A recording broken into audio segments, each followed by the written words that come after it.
In today's episode, I am very pleased to finally get to interview Tristan from Urban Outfitters.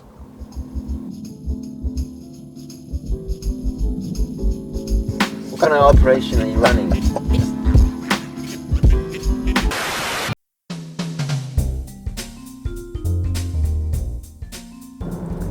Welcome to this hobby of ours. I am driving around Germany. I've absconded with Tristano, TGV from the Urban Gentry, and having a marvelous trip exploring Hanhart in the back roads of the Black Forest. How you doing, brother? I'm good.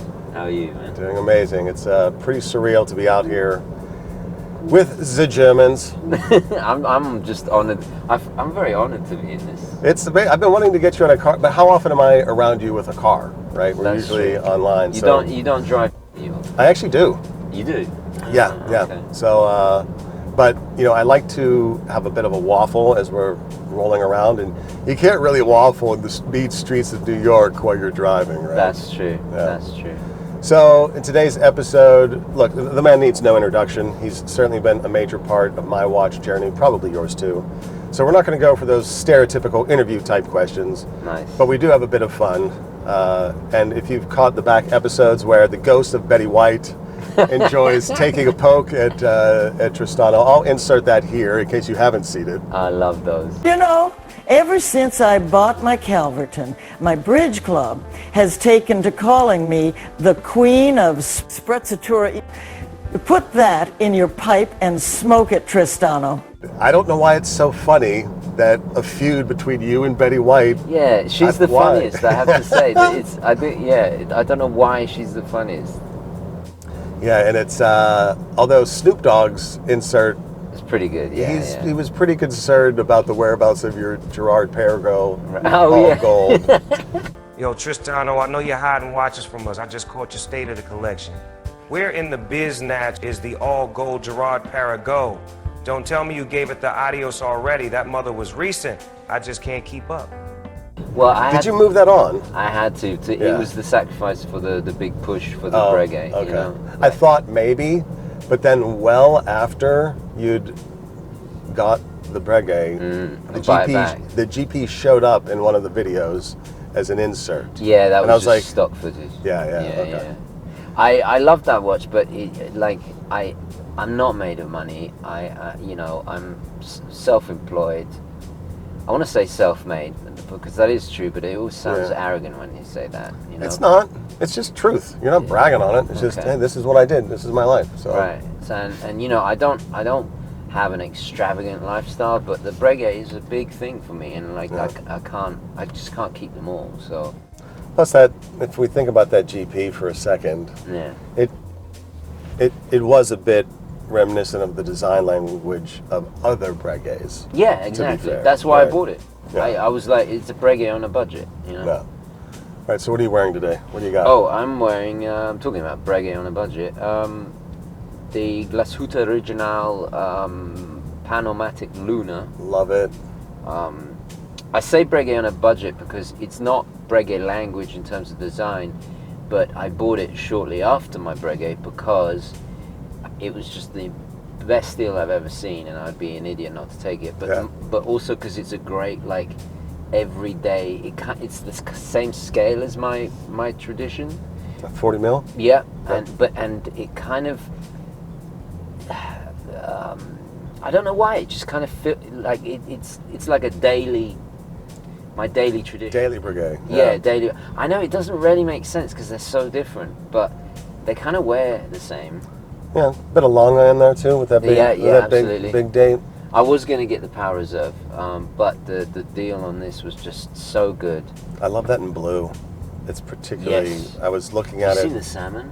I'm not. I didn't even know there was a salmon. Nick, shout out to Nick. He sent me a text with the salmon.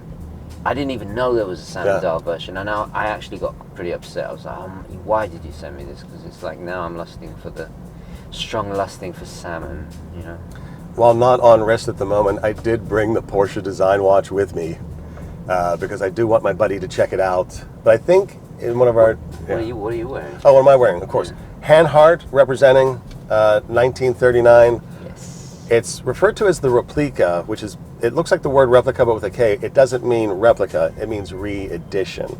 So this came out probably in the 90s, and it's a hollowback to the watches they released. Not Gwen Stefani. To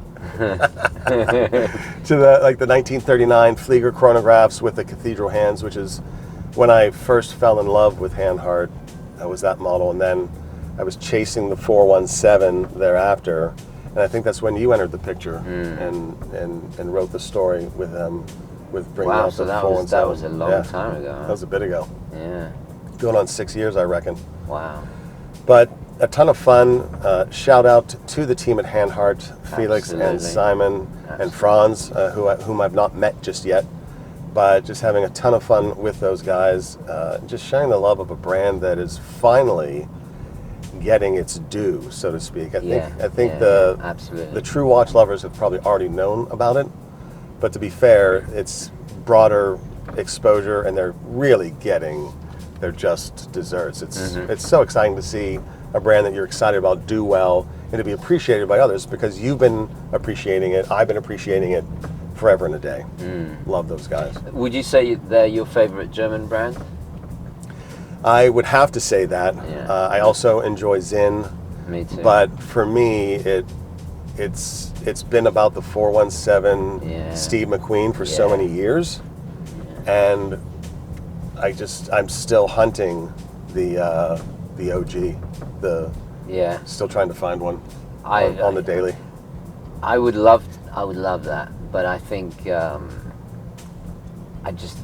don't know where you'd start and how you do it. I think it will turn up one day. I think, you know. Yeah, I mean, I've got my Vixa Type 20, which for me is. And I'm considering. Well, not considering. I am going to buy it. So. I do have two, so happy to share the love. Spoilers, yeah.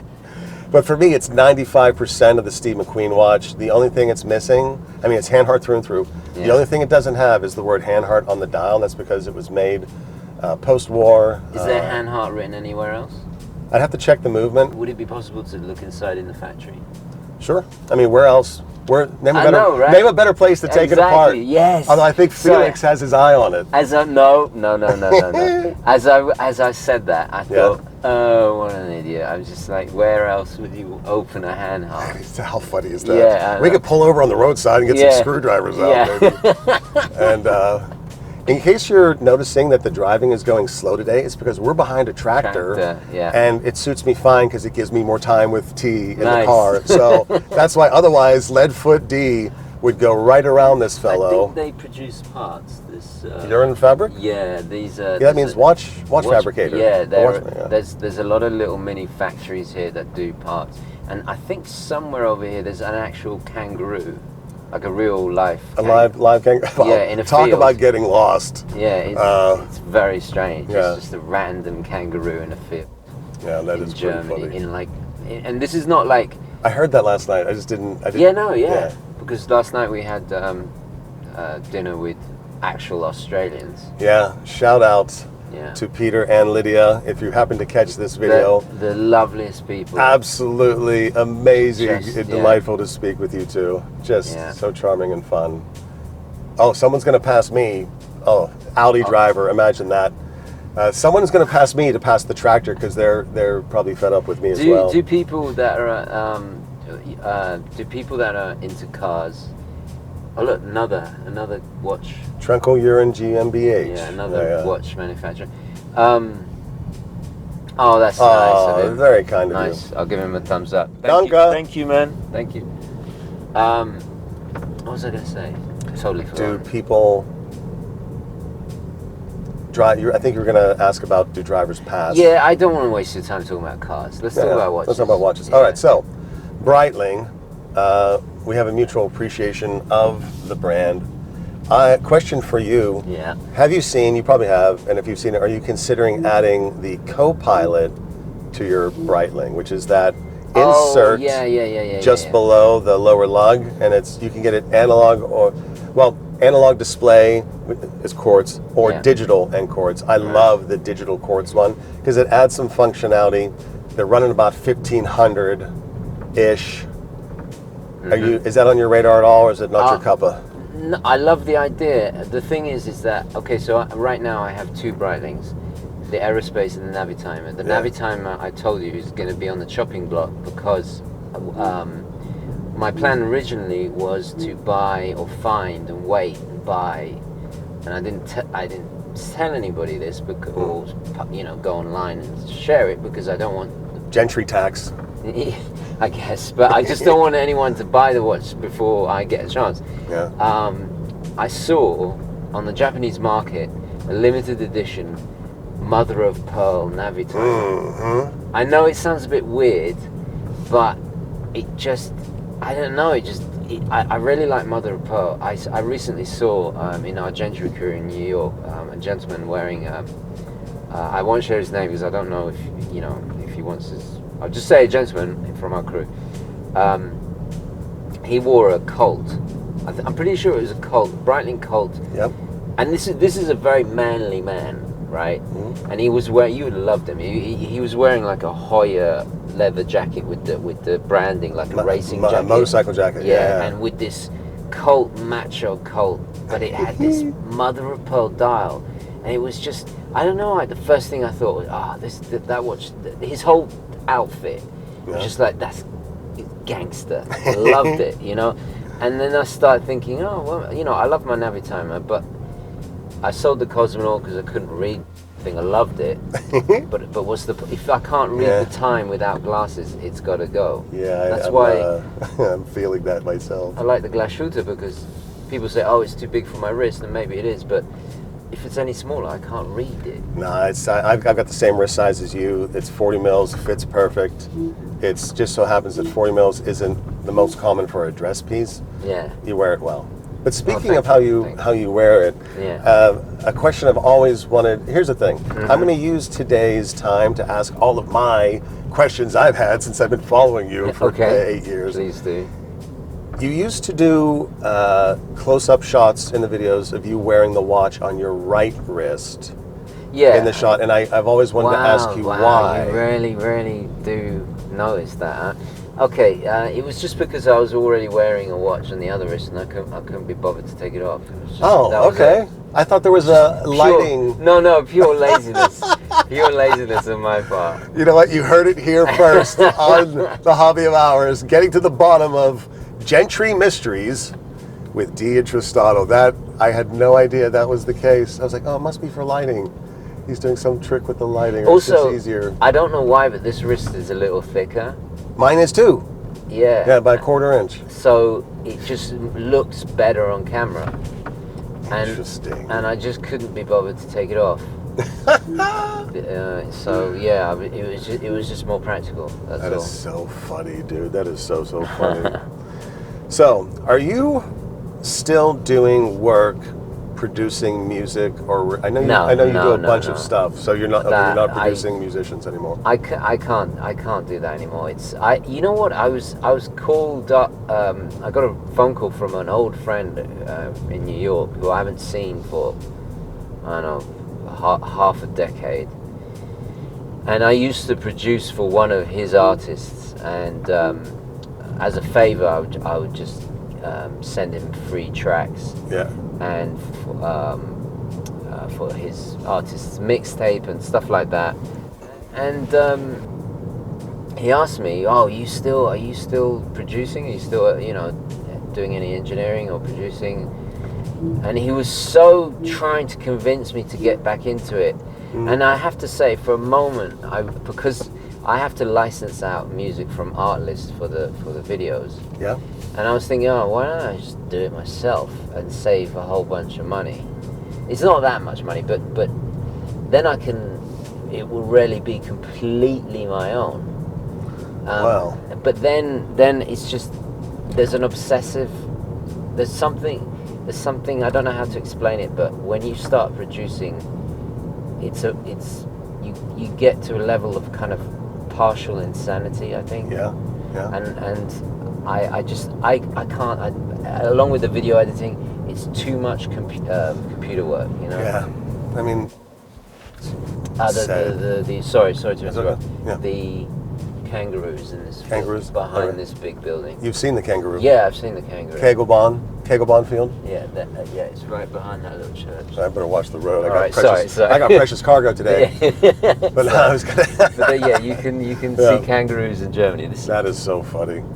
Yeah, sorry, carry on. No. Have you heard of the website songer.com? No. I'm going to show it to you. I've been having a bit of fun. It's AI, and what you do is you can use your own lyrics, or you write a prompt, and it generates a song. Oh my God. Audio, and like 30, 40 genres. And I've had so much fun. I've been writing theme songs for my friends, Right. and they're just laughing their butts off. It's so funny. Nice. It is. The robots are coming for us. My favorite meme these days is Linda Hamilton as Sarah Connor smoking a cigarette, and the title is, "Here's Sarah Connor.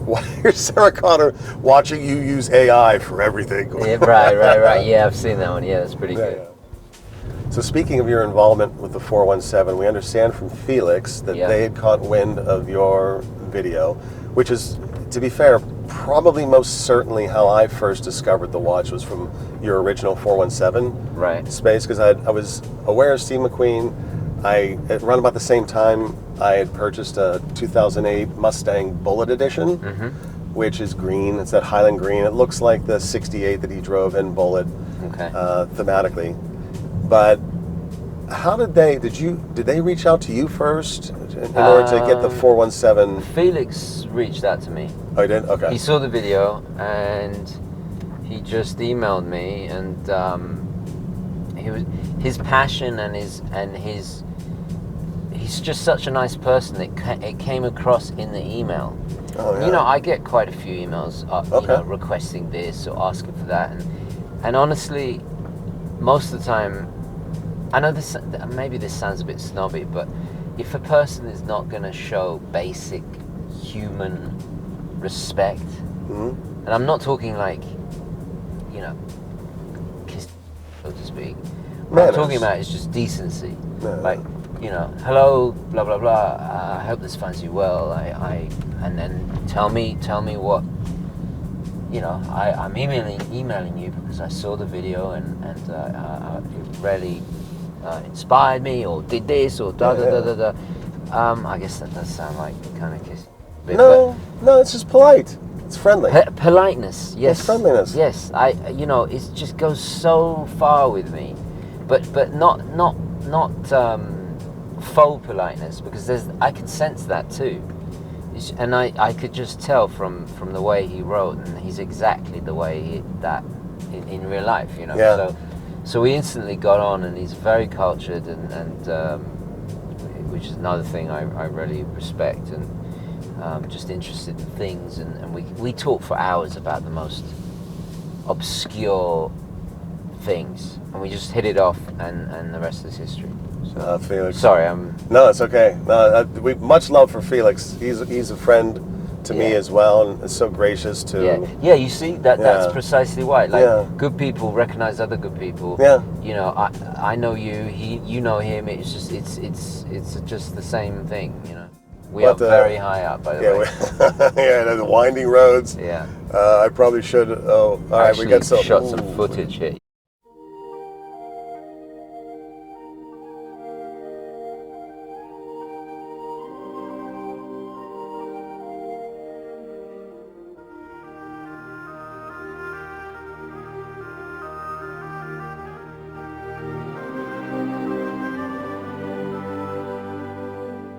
Yeah, don't go over the edge. There's nothing here. I've got a bike gang behind me. Thankfully, they're pulling over for the Vista view. All right, good.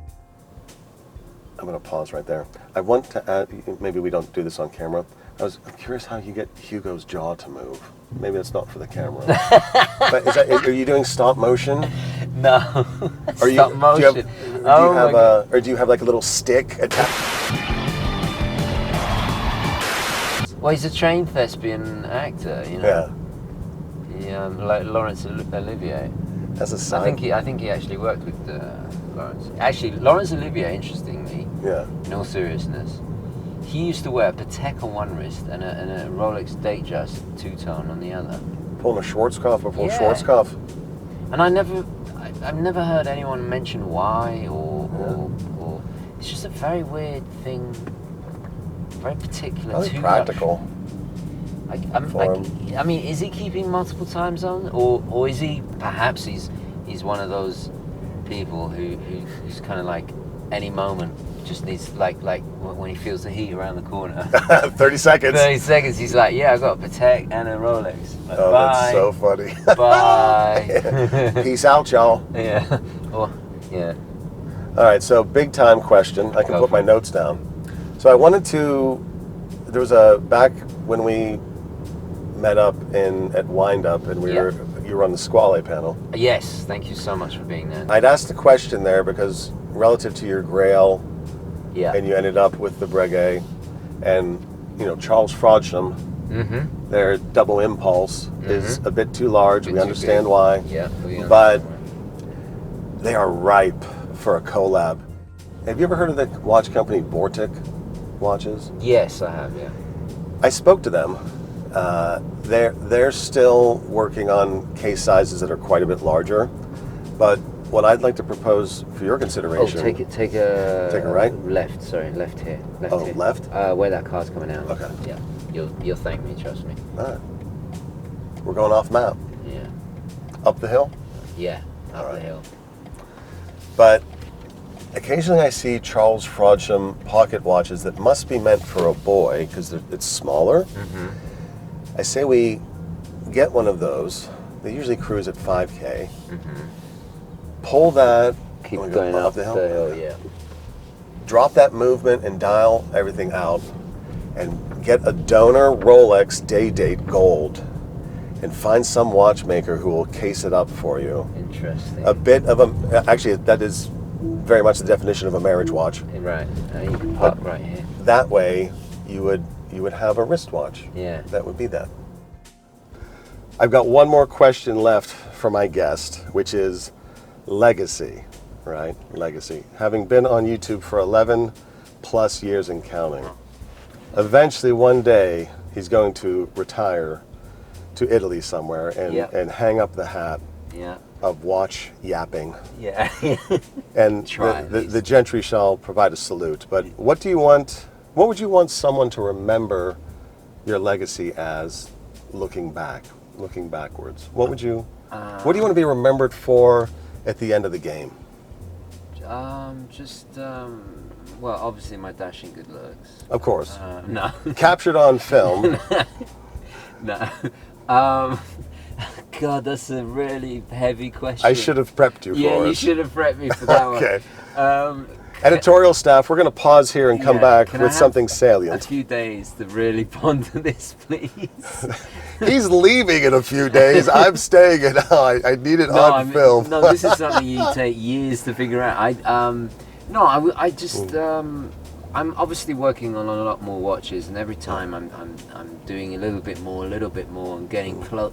It's like with any, and this sounds really pretentious, but it's the only way I can describe it, is with any creative thing, like if you're an artist and you're painting, or you're a photographer taking a picture, or you're a musician, there's always that you're chasing that kind of perfect one, and I kind of want to get there with watches. Not that any of the watches that I've been involved in are not perfect. There's always something. Oh, I could have done this. I could have done that. But I want to get to that one piece that's just like, I'm done. I'm happy. I'm done. I'm out. Yeah. I think it's impossible, but I will keep trying. So at least a good body of work behind. Yeah. Yeah, I heard a recent interview with Robert Rodriguez, the director. Yes. And his advice was commit to a body of work, and not one project is going to be more relevant than the other. But if you commit to a body of work and keep executing and keep doing it, just like you basically just described, you're going to find that rewarding. That's perfect. Yeah. So he's really great. Actually, he's good at interviewing Tarantino as well. Yeah. It's I saw it on I think it was the Lex Friedman. Right. Podcast, but he's been making the round of podcasts, and just brilliant. And by the way, I'm actually filming this on my phone as well. So what was that movie?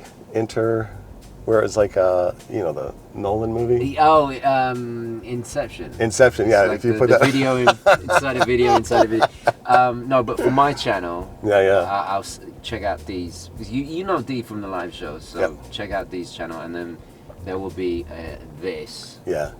That I'm filming. Indeed. On his channel. So yeah, I'm Brilliant. gonna stop mine there. Brilliant. Sorry.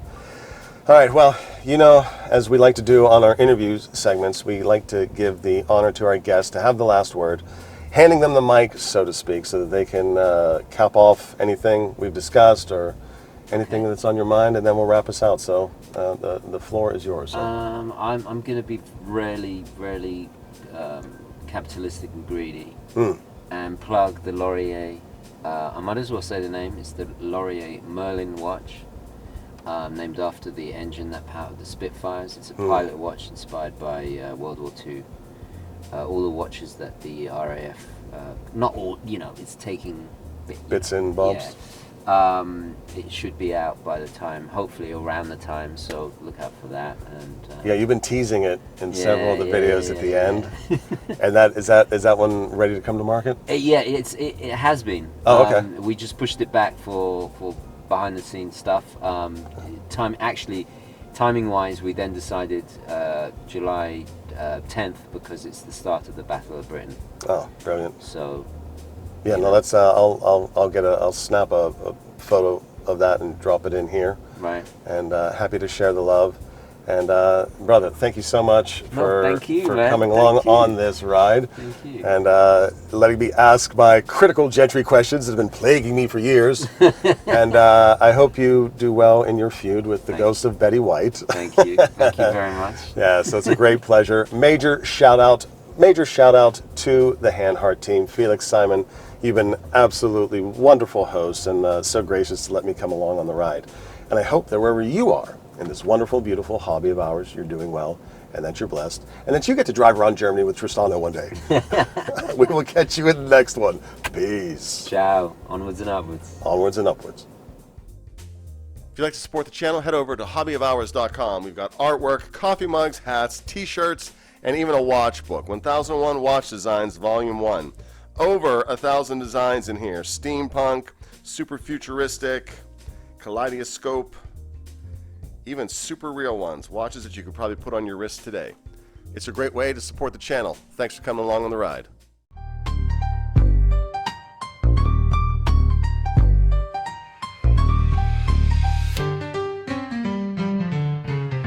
Danke, Bruder. Danke, Bruder.